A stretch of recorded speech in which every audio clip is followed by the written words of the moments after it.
So these are exercises for the topic that we treated, measurement units and dimensions. Sorry, I forget to add dimensions there. So moving on now, the first question: the internal diameter of a test tube can be measured accurately using a. Now I told you before that and diameter is more like a form of length.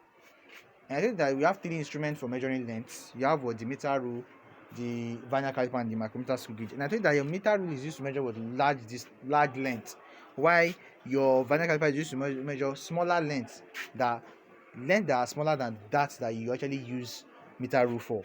And then the micrometer screw gauge is used to measure smallest length. And I told you before that your meter rule is used to measure length, breadth, and width of objects, of like solid objects, while your vernier caliper is used to measure internal and external diameter. You usually used to measure internal and external diameter of cylindrical objects. And I said that your micrometer scale is used to measure what thickness of like a wire. So that means, based on what I said now, the answer to this question will be what? Pair of vernier calipers. And moving on to number 2, they said what is the least possible error in using a rule graduated in centimeters? Now, don't forget that normally your ruler, your meter rule, is usually graduated in millimeter. And when it is graduated in millimeter, your smallest division becomes 1 millimeter, and then your reading accuracy is 0.5 millimeter. But then in this case now, they are saying that okay, if you are to graduate the meter rule in centimeters, what will now be the least possible error? Now your least possible error is the same thing as what your reading accuracy. So all you just have to do now is just change your reading accuracy of your normal meter rule graduated in millimeters to what? To centimeter. Normally the reading accuracy for that is 0.5 millimeter. But now since the stuff is graduated in centimeter now, you just have to change that millimeter to centimeter. So you have what? Your reading accuracy to be what? 0.5 centimeter. Don't forget that it's just said now that your least possible error is also what? The same thing as your reading accuracy. Take note. So the answer in this question is what? 0.5 centimeter. Now moving on to the next question, number 3. Which of the following quantities are the same unit as watt? Now what is the unit of which quantity?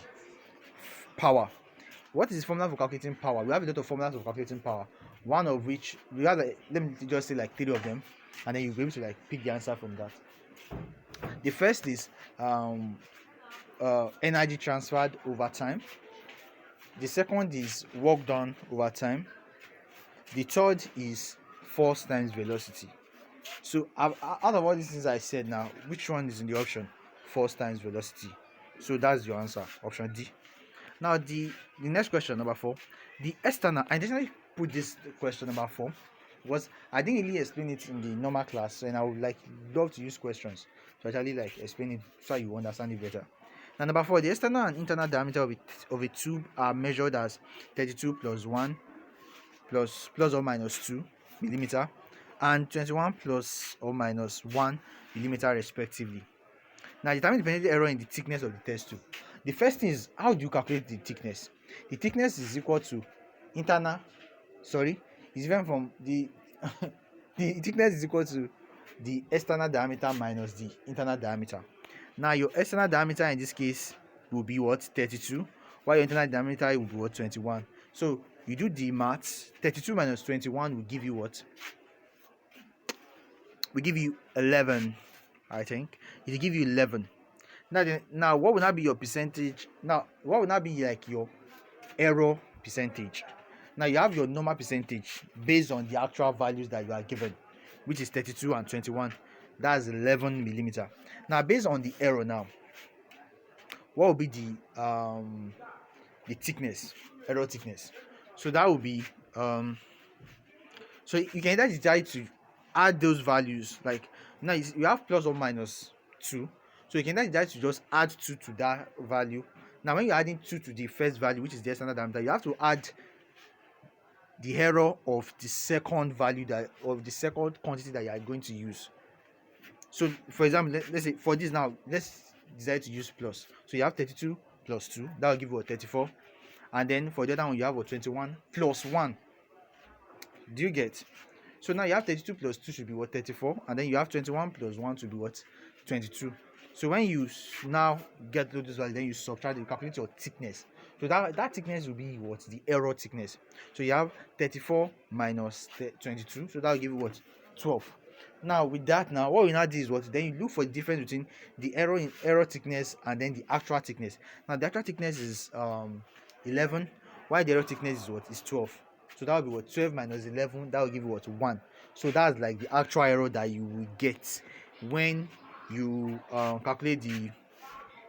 That will be the actual error that you are going to get when you actually calculate the instrument, when you calculate the thickness of the measuring instrument.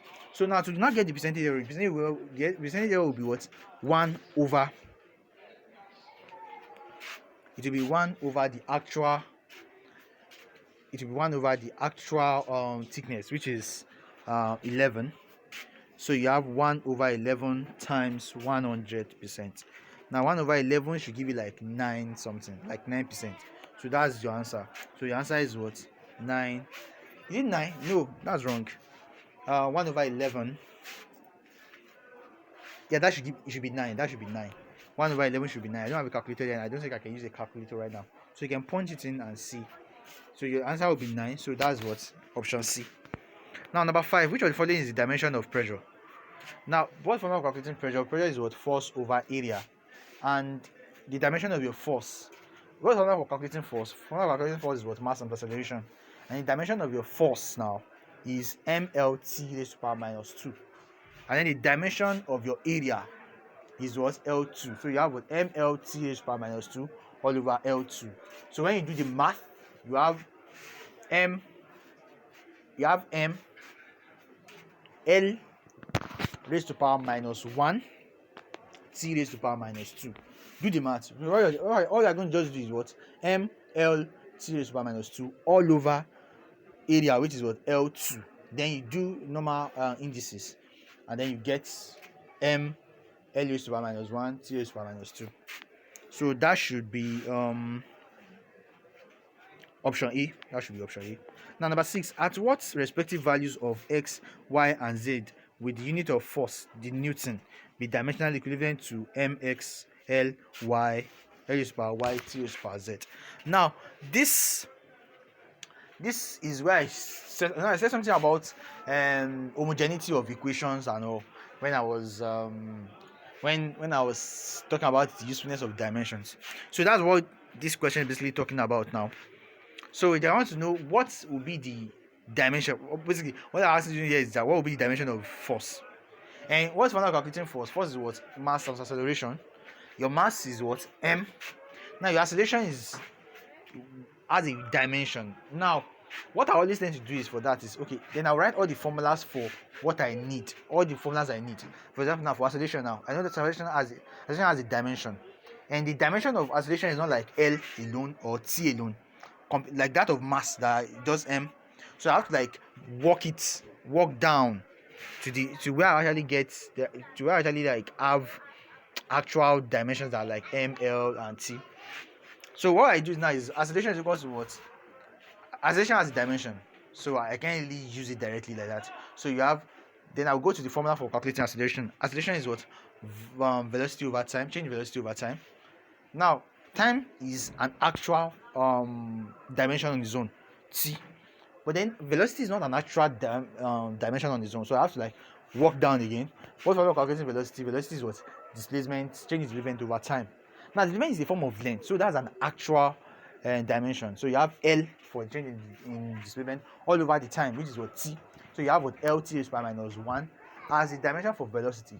Now you now go back up to that of acceleration. Don't forget that acceleration is what? Come on. Don't forget that acceleration is change in velocity over time. So now you have your velocity over time, and you know that your velocity is what? LT raised to power minus 1 all over the T, which is what? All over the time, which is what? T. So you have what? LT raised to power minus 2 as the dimension for your acceleration.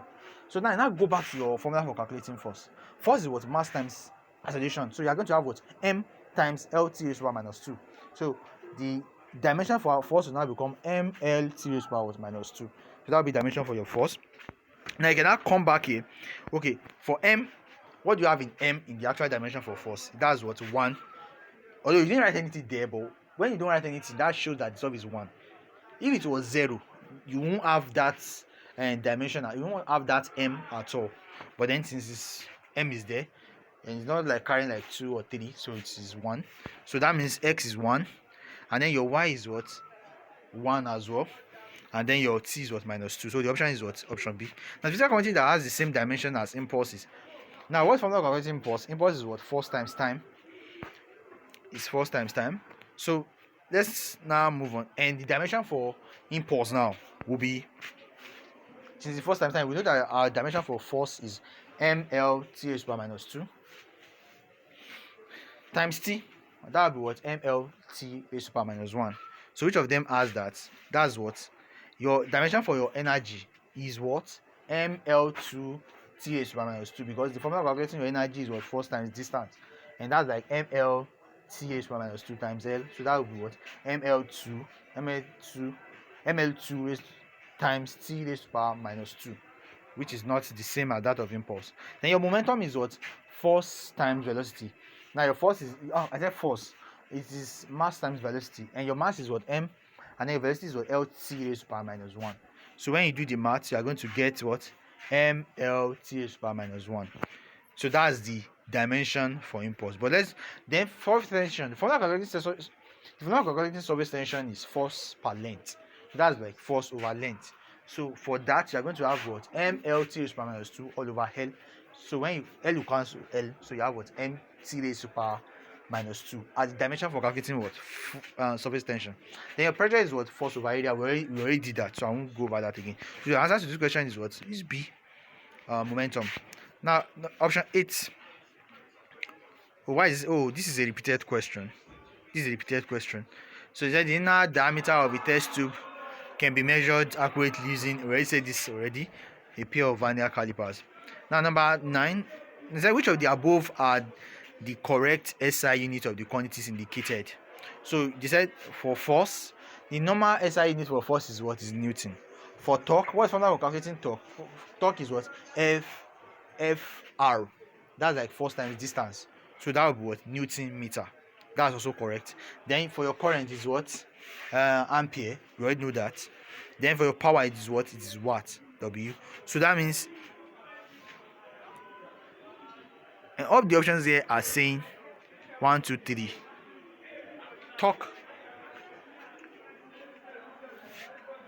Torque is FQ, like F times distance. So that should be right. Force is Newton. That's right. Current is ampere. That's right. And power is watt. They said SI units. So that means option 4 is wrong. The SI unit for power is not watt. The SI unit for power is what do you call this thing?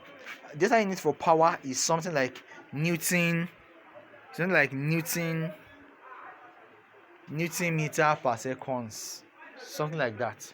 So that is not correct. It's not like watts. It's not like watt. So that means the correct option here is what? 1, 2, and 3.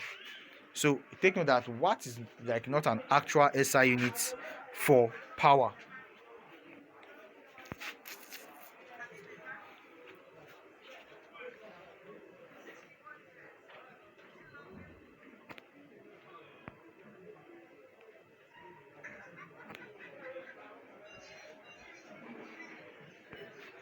Okay, moving on, number 10. The dimension of electromotive force are, now for this electromotive force you might be confused that is electromotive force like a force? No, it's not like a force. It's not a force. Just know that it's not a force, and you should use the definition for electromotive force to determine the dimension. Now the electromotive force is the work done in moving a charge electromotive force is the work done in moving a charge round a complete circuit. So that's what work done per charge. And don't forget that charge is actually not a dimension in the zone. Don't forget that, and you have to take this back to a fundamental quantity, which is electric current. Electric current is I, and what is the definition for electric current? Electric current is what? It's the rate of flow of electric charge per time. So that means that's what? Q over T. So that means that your charge now will be what? IT. So that will be the dimension of your charge will be IT.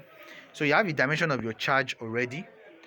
Now don't forget that the formula for the definition for electromotive force is work done per charge per charge. So that means you have what mlt raised to power minus 2. Oh, ml raised to power 2 t raised to power minus 2 all over it. So you do your maths, t. So those two t are more like division stuff. So your formula for calculating electromotive force then becomes m l t raised to power minus 3 I raised to power minus 1. So that should be, oh, work done, sorry, I forgot. Work done is ml2 t raised to power minus 2. So that means the formula for calculating that means the dimension for your electromotive force will be ml2 t raised to power minus 2 all over it. So that becomes ml2 t raised to power minus 3 then I raised to power minus 1. So that should be option A. That's option A. So number 11. This is not. Which of the above can be measured using a micrometer screw gauge? Which of the following can be measured using a micrometer screw gauge? Alright, number 1, diameter of a small ball bearing. Yes, it can measure with a micrometer screw gauge. I remember that the particular diagram I used when I was teaching the class. It was actually a bulb that was between the two that was being measured in the micrometer screw gauge. Number 2, thickness of a piece of paper. Yes, it can also be measured using micrometer screw gauge. You just have to just know the range of some of these things to know if those range do not like fall below the reading accuracy of that instrument. Number 3, diameter of a cylindrical object. Obviously, of a measuring cylinder, no. We use what? A vernier caliper for that. Length of a piece of wire, you obviously use a meter rule for that. So the answer in this case will be 1 and 2, option B. Now number 12, the x and y, x, y, z respectively in the expression this for the universal gravitational constant are. So what's the gravitational constant? Normally, just remember your Newton law. Force is the force required to like keep two bodies together, and the formula for the force is equal to g m1 m2 all over r squared. Okay, now you know the dimension of your force. Your force is ml t raised to power minus 2. Now those r there are distance, so that's length, so you have L2, and then those m1 and m2 are what are the masses, m, so that's what m raised to power 2. So just make your g solid formula, so your g will be equal to ml, that's the force, ml t raised to power minus 2 times L2 all over m2, m raised to power, let me go over that again, ml t raised to power minus 2 times L2 all over m2. So you have m over m2, that will be what? M raised to power minus 1. Then L times L2, that will be what? L raised to power 3.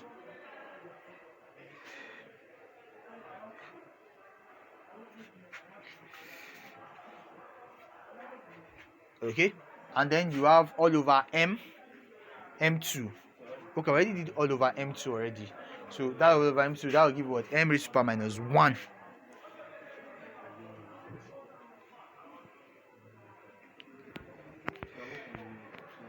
So that will be m raised to power minus 1.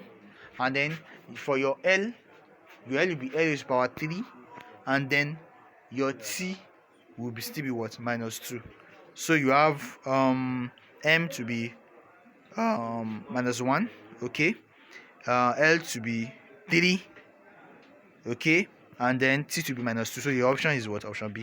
And the volume of a stone having an irregular shape can be determined using, I already said that you have like two methods of actually measuring irregular the volume of irregular solids. Either use the measuring cylinder filled with water alone, or you use Uruka can and the measuring cylinder. So the answer in this case is what? Measuring cylinder. Now number 14, which of the following readings cannot be determined with a meter rule? Now to determine which reading can be measured using a particular instrument. Just make sure that the reading accuracy of that instrument has the same, is very similar to that particular reading. For example, now we know that the reading accuracy of a meter rule is 0.5 millimeter. Now most of the options here are in centimeter, so you have to convert that to centimeter. So converting 0.5 millimeter to centimeter, that will give what? 0.05 centimeter. So now going through this option, now which one of them actually fits in? So number option B fits in because it's ending with what? 0.05 centimeter, which is actually reading accuracy of a meter. Now it can either be what, 0.05 centimeter, or it can be 0.00. Sure, you get, like, because it still basically falls within the range. And then option C also fits it. Option D also fits it. So that means the wrong option here, the correct answer here, which is the wrong reading, is option A. Number 15. One of the following readings represent the measurement of the length of a meter rod using vernier calipers. So the same method that you applied for the previous one, the same method you are going to apply here. What's the reading accuracy of a vernier caliper? It is 0.01 millimeter, but all these are in centimeter, so you have to convert that to centimeter. So you have 0.01. So normally it's 0.1 millimeter, so that would be 0.01 centimeter. So going through all this, decide which one of them can be used to, which one of this reading is taken using a vernier caliper. So you have so that should be option A, because you have 5.16 centimeter, and the reading accuracy of vernier caliper in centimeter is 0.01 centimeter. I hope you get. So that's option A. Now, which of the units of the following physical quantities are derived? So I already told you that once you know your fundamental quantities, you just have to any other quantities that are not within that, they are all derived. So, and the first was identify your fundamental quantities here. The only fundamental quantities that we have here is what? Is the mass. So that's IV. So all others are what are derived. So your answer will be option B, 1, 2, 3 only. Now number 17, the internationally agreed system of units for physical quantities are. Now the internationally agreed units for some physical quantities like length. I already said that when I was explaining. So for length it's meter, for mass it is kilogram, and then for time it is seconds. But then we have other form of units like CGS units, where for length it becomes centimeter, for mass it becomes gram, and then for time it still remains seconds. So in this option now, in this option, the answer is what is C, kilogram, meter, and seconds. Number 18, the accurate measurement of the relative density of substance in powder or granular form can be done using a beam balance. Now basically the beam balance is used to measure what the mass, because you are going to determine the volume. You are going to determine the density. So to calculate density, you need the mass and then you need the volume. Now you use the beam balance to measure the mass, and then to calculate the volume, now you are going to use a measuring cylinder, or is it a measuring cylinder or a density bottle? You're going to use a density bottle. You're going to use the density bottle to determine the volume, and then from that volume, then you can now calculate what. Oh, the density bottle. It should be density bottle, not density, but it should not be density and bottle. It should be density bottle, not just density. Not just density alone, it should be density bottle. Now number 19, which of the following is not a fundamental SI unit? So fundamental SI units are just units of fundamental quantities. Meter is for length, and length is a fundamental quantity. Ampere is for electric current, is also a fundamental quantity. Kelvin is for temperature, is also a fundamental quantity. Seconds is for fundamental quantity, is for time, is also a fundamental quantity. But then radian is also for plane angles, which is also a fundamental quantity. But then basically what they are testing you in this case is just your O-level knowledge, because normally radian actually, when you like progress further, you know that radian, you will learn that radian is actually a fundamental quantity as well. But then as per your O level, it is not. So if you have I intentionally like brought out this question. So if you have something like this, you pick radian. Remember, like this question is like more like the least, the most correct, or the least wrong, like, or the least incorrect. Like it's just like the one that most likely like is the odd one out, basically. And so I intentionally dropped the link to these questions because I it involved diagram, and I couldn't like insert diagrams into this document. So let's see. Oh,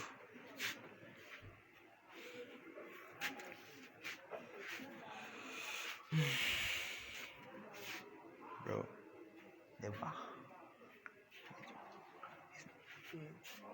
Tell him, man. Oh wow, I can't find it.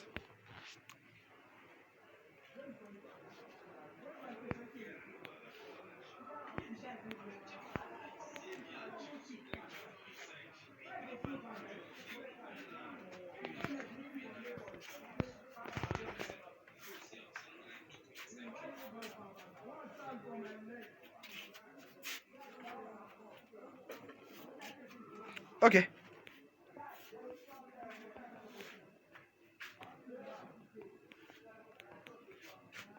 Okay, so you have this. So what is the reading on the vernier scale above? So I think before that to read a vernier caliper, so you are going to you have two scale, the main scale and the vernier scale. You are going to start reading from the main scale. So for the main scale now you have, and as per the main scale, you can see that it's calibrated in what, in centimeter. So now you are going to start reading from here. So you now have so you have, and from here this is 2 centimeters, so that means this must be 1.9, this must be 1.8. So this is where you are going to stop your reading. This is 1.8. The one here, that one where it stopped, so that's 1.8 centimeter. So you are going to write main scale, that's 1.8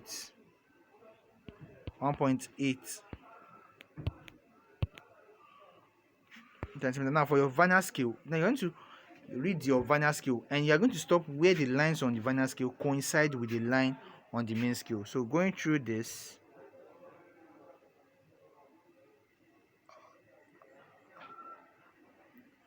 now seems none of these lines coinciding, but then the lines determined like coincide. They meant like coincide, but yeah, they're not coinciding. So I do not know which we should use. But then normally the way you do it is you're going to look for a line that coincides, and then you're going to like add your just going to write your vernier scale. You're going to add your main scale with your vernier scale, and then you're going to get your answer. Okay, so that's that, guys. So see you in the next class. If you have any questions, you can drop it down and I will attend to them.